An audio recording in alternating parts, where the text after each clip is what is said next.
As we reported earlier this spring, New York State's Buy American Salt Act may have bought New York a boatload of trouble this winter. State and local agencies did their best to buy American when it came to road salt, and that basically overloaded the go-to company in New York. Salt supplies ran out, and that made for a slippery slope for road crews trying to keep their highways safe. Now we have learned that just days after our You Paid For It report on the negative consequences of this new law, New York State is telling those agencies that this winter they can buy their road salt wherever they want. A lack of road salt this winter made for a rocky road for local communities. A new state law basically directing everyone to one supplier in the state of New York, a supplier who apparently could not handle the demand. We didn't run out, but we literally had like one bay full. Now, just days after our initial story about the Buy American Salt Act, we have learned the New York State Office of General Services has sent this notice out to localities and state agencies. Here is the memo. The Buy American Salt Act preference shall not apply to this year's OGS solicitation. In other words, get your salt where you can. As municipalities started running out of road salt in February, word went out via these New York State emails we obtained that emergency salt was needed, and that meant paying emergency prices.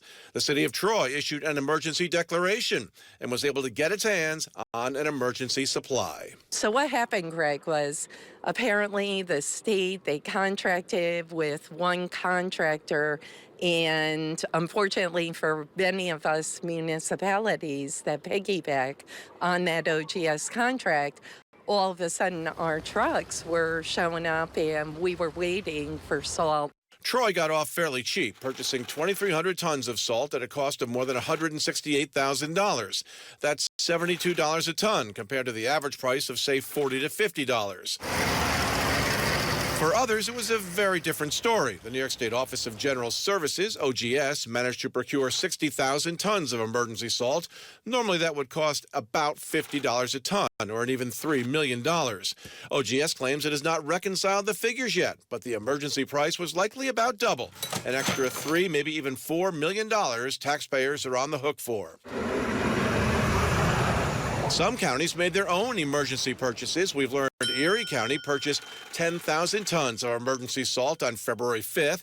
The emergency cost was $120 a ton, $77 more than the contract price originally.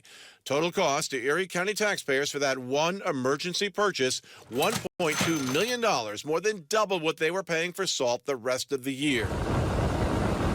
State DOT also bought emergency salt. The department won't give us figures, but we have obtained DOT road salt contracts from late winter. 2 DOT contracts for snow and ice control materials for Schenectady County. One for $174,000, another for $116K. Here's one for $449,000 for Nassau County. You can't just have one supplier for this, and that just caused a real burden for all of us. The Buy American Road Salt Act was passed by the legislature and signed into law by Governor Hochul. And this winter, almost half the state's counties went with the same supplier here in New York, American Rock Salt. And it does appear the company just could not keep up with the increased demand. Assemblymember Matt Simpson voted against that bill. I voted no. I heard from my highway superintendents that this could negatively affect their ability to have enough road salt for their uses. So I voted no. Senator Pamela Helming voted for it and still stands by that vote. Any regrets about voting yes for that bill? I have absolutely no regrets. I'm voting for Buy American. In fact, I think we should be doing more to support American companies, especially those New York State companies. Now, the Buy American Salt Act does say the Buy American dictate is subject to waiver and other provisions, and that may be what gives the state the okay to allow purchases from Canadian suppliers as well, a move that could avert another salt crisis this winter.